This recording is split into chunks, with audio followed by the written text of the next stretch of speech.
Sous nos pieds, sous les roues de nos voitures et de nos trains, il y a tout un monde d'ingénierie qu'on ne voit pas. Aujourd'hui, on va plonger dans cet univers, on va explorer les forces cachées et les solutions vraiment brillantes qui rendent nos trajets possibles. C'est une sorte de bataille silencieuse et permanente contre les lois de la physique. La réponse, en fait, elle est tout autour de nous. C'est le résultat d'un combat de tous les instants que mènent les ingénieurs contre les lois les plus fondamentales de la nature. Et on va commencer par le défi le plus évident, le plus basique. Tout commence avec un adversaire de taille, la gravité. Comment est-ce qu'on fait pour lutter contre cette force qui tire sans arrêt chaque gramme d'une structure vers le centre de la Terre? Eh bien la réponse, elle se trouve sous terre, dans les fondations. Un pont, par exemple, on ne peut pas juste le poser sur le sol, non, il faut l'ancrer, vraiment l'ancrer profondément, un peu comme un arbre immense avec ses racines. Il faut aller chercher le sol dur, la roche stable, qui se trouve parfois à des dizaines de mètres de profondeur. Et pour faire cet ancrage, les ingénieurs ont en gros deux options. D'un côté, il y a le pieu battu. Imaginez un clou absolument gigantesque, préfabriqué, qu'on vient enfoncer en force dans le sol. C'est rapide, c'est efficace. De l'autre côté, on a le pieu foré.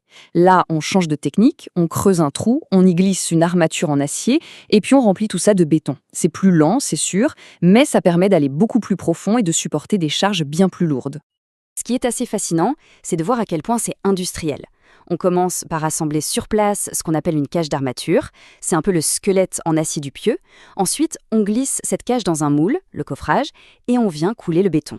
Une fois que c'est bien sec, bien dur, ce pieu de plusieurs tonnes est soulevé et littéralement martelé dans le sol par un engin qu'on appelle un moton, un marteau-pilon géant en quelque sorte. Bon, les fondations sont en place, solides. Maintenant, le défi, c'est de franchir le vide. Comment on fait pour construire cette longue route, le tablier du pont, qui est suspendu en plein dans les airs? Alors, la solution la plus intelligente et surtout la plus sûre, ce n'est pas de tout assembler là-haut, morceau par morceau. Non, l'astuce, c'est de fabriquer les énormes poutres qui vont former le pont directement au sol, sur le chantier. Et c'est là que le spectacle commence vraiment.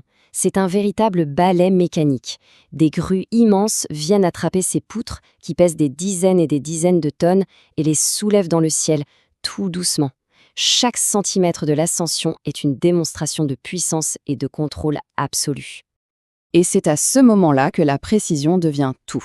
La poutre est descendue, délicatement, pour venir se poser sur ses appuis tout en haut des piles du pont. Chaque pièce doit s'emboîter parfaitement, on parle de précision au millimètre près. C'est un peu comme un jeu de construction pour géants où chaque mouvement est calculé à la perfection. La gravité, c'est une force qu'on peut voir à l'œuvre, qu'on peut sentir. Mais il y a une autre force, tout aussi puissante, mais beaucoup plus sournoise,